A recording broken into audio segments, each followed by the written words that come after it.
Ndagusuhuje mukunzi wacu, wowe udahwema gukurikira amakuru ndetse n'ibiganiro tugenda dutambutsa hano kuri KN Radio, aho tubagezaho amakuru aba arimo aragenda avugirwa mu gihugu cy'u Rwanda ndetse no hanze y'igihugu cy'u Rwanda.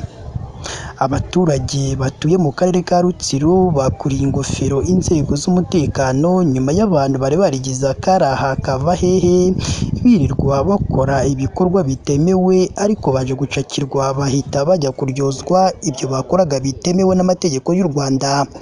Mbese ni iki aba bafashwe bari bakoze ko abaturage bongeye gushimira inzego z'umutekano? Kuri ubu ubuyobozi, inzego zitandukanye zasabye iki abaturage nyuma yo gufata bano bari barigize akaraha kava hehe?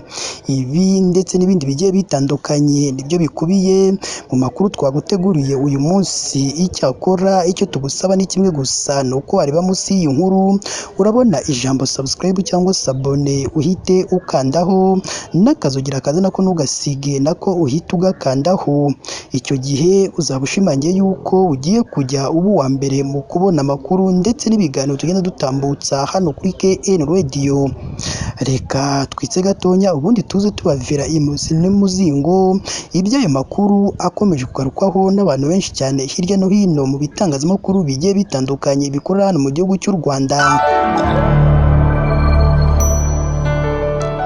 Reka nongere mbahe ikaze bakunzi ba KN Radio, aho tubagezaho amakuru aba arimo aragenda avugirwa mu gihugu cy'u Rwanda ndetse no hanze y'igihugu cy'u Rwanda.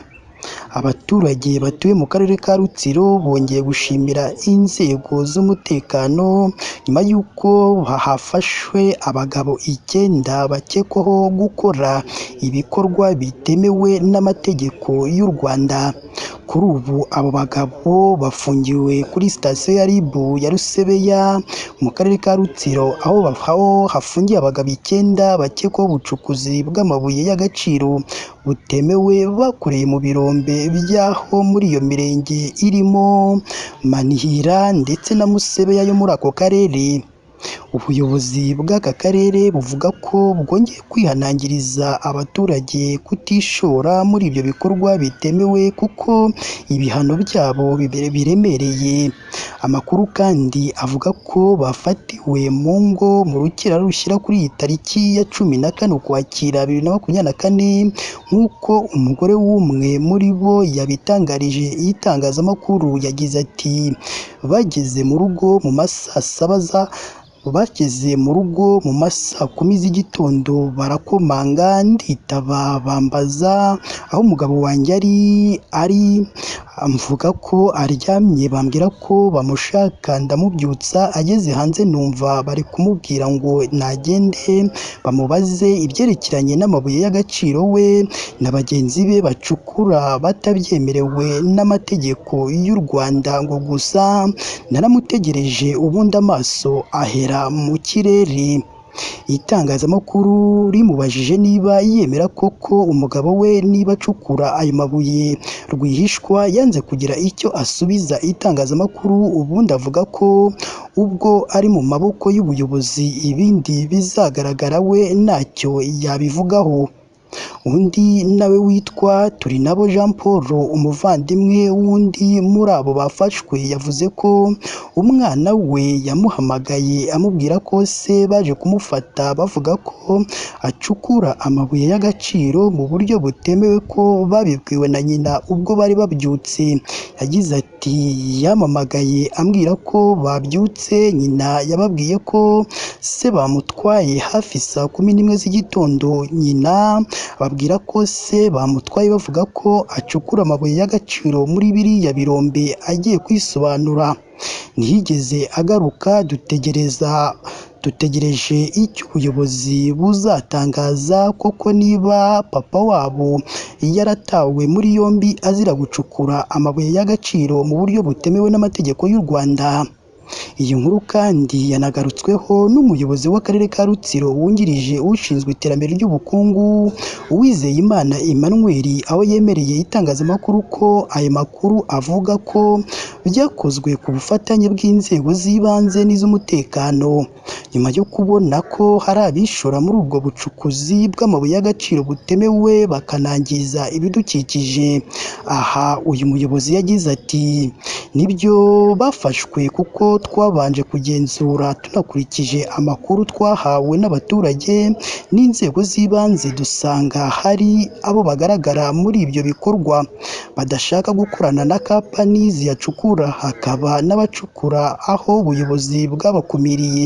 Ibyo byose bigatuma tubafata, cyane cyane ko haba hari n'impungenge z'impanuka biriya birombe bishobora kubateza igihe byaba bidakumiriwe.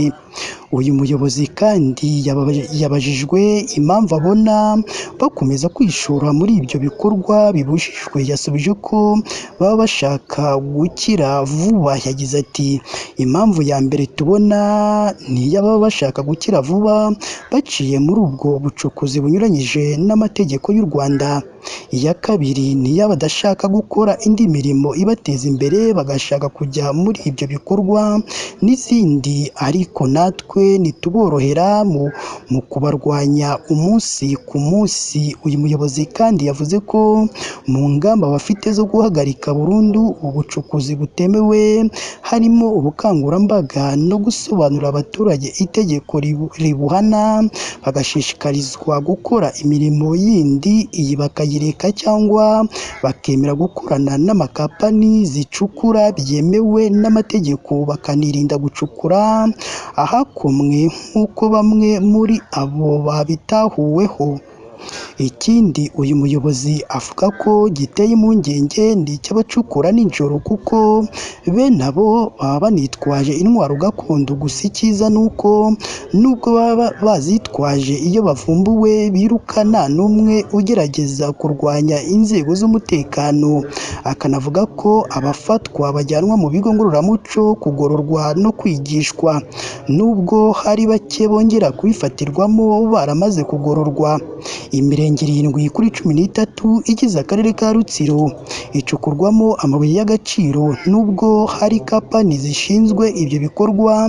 Uyu muyobozi avuga ko hari benshi mu baturage bakomeza gufatwa bacukura bitemewe kuko abafashwe hari hashize iminsi mike cyane mu murenge wa Rusebeya hafatiwe abandi 23.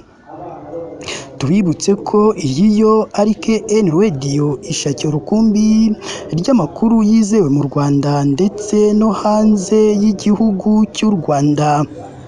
Iyi ni inkuru y'aho abagabo 9 bacukuraga amabuye bacukuraga mu buryo butemewe n'amategeko batawe muri yombi ubwo bageragezaga gucika inzego z'umutekano ndetse n'iz'ubuyobozi. Ndagushimiye wowe twabanye muri aya makuru yacu uyu munsi. Icyakora niba ari ubwa mbere dusuye, ndakwinginze mukunzi wacu, jya munsi y'iyi nkuru urabona ijambo subscribe cyangwa se abone, uhite ukandaho n'akazugira kaza nako ntugasige nako uhite ugakandaho. Icyo gihe uzaba ushimangiye yuko ugiye kujya uba uwa mbere mu kubona amakuru ndetse n'ibiganiro tugenda dutambutsa hano kuri KN Radio. Mu gihe kandi umaze ibyo byose kubikora, jya hatangirwa igitekerezo maze uduhe igitekerezo cyawe, haba ari igishima ibyo dukora ndetse n'ikitugira inama y'ibyo twazahinduramo mu makuru yacu tugenda tubagezaho umunsi ku wundi. Mukomeze mugire ibihe byiza kandi Imana yo mu ijuru ijye ikomeza ibane namwe umunsi ku wundi.